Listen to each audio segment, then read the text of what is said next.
So, it's the end of yet another week, and here on this channel, that means one thing and one thing only. Every weekend, I post an episode of this series we do called Your Take Not Mine, where I turn to you, the viewers, to give me your hottest NBA takes of the week based on what's going on at the time, and I then choose my favorite submissions and discuss them in a video. This week, we saw some interesting shifts in the standings, where a few top teams began to decline, while other teams passed them up. We got some dominant performances by some MVP candidates, and March Madness continued to heat up, where we saw tons of exhilarating action, so of course we have plenty to discuss. In order to submit your takes, I make a community post on either the day of or the day before the video, similar to the one that you see on your screen now, so if you want a chance to be featured in a future episode, be sure to stay on a lookout for that. Before we start though, I want to thank Prizepix for sponsoring this video. Prizepix is the perfect service for all of us basketball fans here because when you're involved, it makes watching games every night so much more fun and engaging. Basically, it's an application that provides you with lines on all kinds of individual player props, such as points, rebounds, assists, three-pointers made amongst others, and you simply have to choose whether you believe they will record over the set amount in the line or under the set amount in the line. Make your selections, wager however much you want to, and if your picks hit, you can win some big money. For some picks that I'm looking at making for today's slate of games, I'm thinking of going with Luka Doncic to score over 28.5 points, Kyrie Irving to score over 27.5 points, and Royce O'Neal to make over 1.5 threes. If this sounds at all intriguing to you, then go use the link down in the description of the video to sign up today, and use promo code REFERENCE to receive a 100% deposit match bonus up to $100. Once again, thank you to Prizepix for sponsoring this video. Now let's get back to the topic at hand.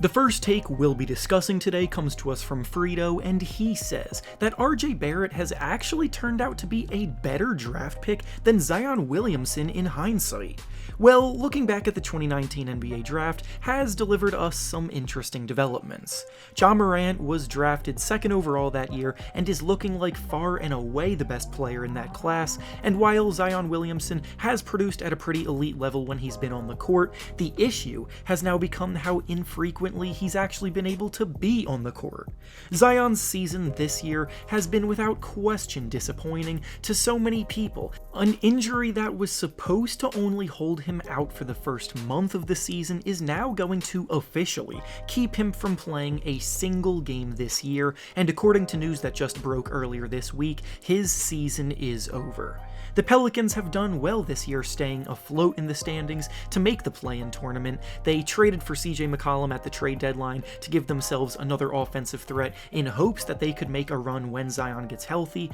but now that it's official that Zion won't be back on the court this year, you can't help but feel as though the year was disappointing for them, and him in particular. Now back to the original take here, RJ Barrett on the flip side has been playing some outstanding basketball over the last few months, looking like someone with legitimate all-star potential down the line, and while that 2019 draft was always previously seen as a draft where the top two players were a level above the rest, RJ is making it awfully tough to leave him out who was picked third. Zion's future is the biggest question mark in the NBA right now, because we have no idea how good he'll be when he's back healthy. He struggled to keep his weight in game-ready shape, injuries have already started to stack up on him, and with how reliant his game is on his explosive athleticism, there is legitimate reason for concern here. So for now, Zion can have the benefit of the doubt, but it's no longer unreasonable to look at RJ Barrett and think he could possibly have the better long-term career. The next take we'll be discussing today comes to us from Romario, and he says that Anthony Davis needs to leave the Lakers if he wants to resurrect his career. So Anthony Davis wanted out of New Orleans to go to the Lakers a few years ago in order to compete for a championship, and well, he accomplished that goal alongside LeBron James. Mission accomplished. The Lakers went all in for a ring, and they got it. And now comparing that to the state of the team this year, you can definitely see this as a sinking ship ship, as tough as that may be to hear. Most of the Lakers core right now are all older players past their prime, but Anthony Davis is just 29 years old, still in his prime years. LeBron James is likely going to be in LA only for one more season, then he's been vocal about planning to play wherever his son gets drafted, which sounds kind of insane, but definitely not out of the question,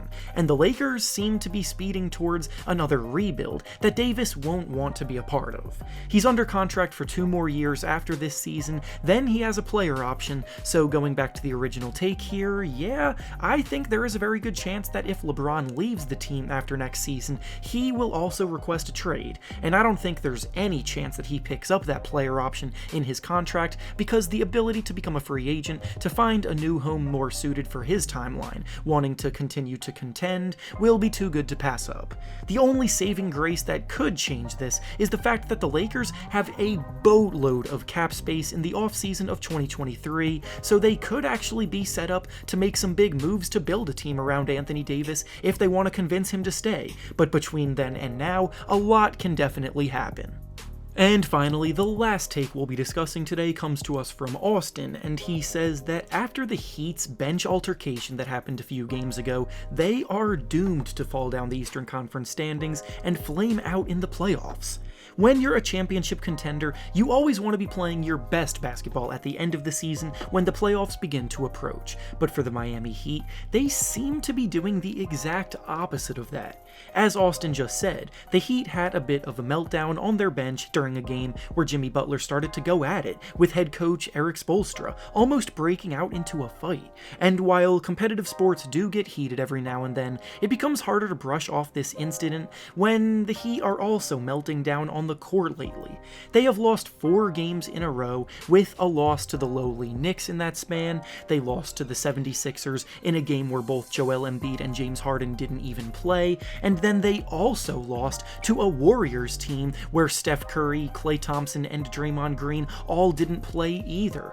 So needless to say, they've been playing pretty terribly lately. This rough patch has resulted in them slipping out of first place in the Eastern Conference standings, and with how close the East standings are, they could slip even further if they don't sort things out soon. There have already been a ton of people in the media questioning how legit of a contender the Heat were when they were the 1 seed to begin with, and now they likely won't even have the cushion of a 1 seed that they get in the first round, with a potential matchup with a team like the Chicago Bulls or the Brooklyn Nets possibly waiting for them instead. Jimmy Butler's shooting woes are no longer able to be considered a fluke, the team lacks many reliable shot creators outside of Tyler Hero, and when shooters like Duncan Robinson and Max Strus aren't on their games, their offense can become a huge struggle. I'll be honest, I don't think things will end well for Miami because of all of this, but ultimately time will tell.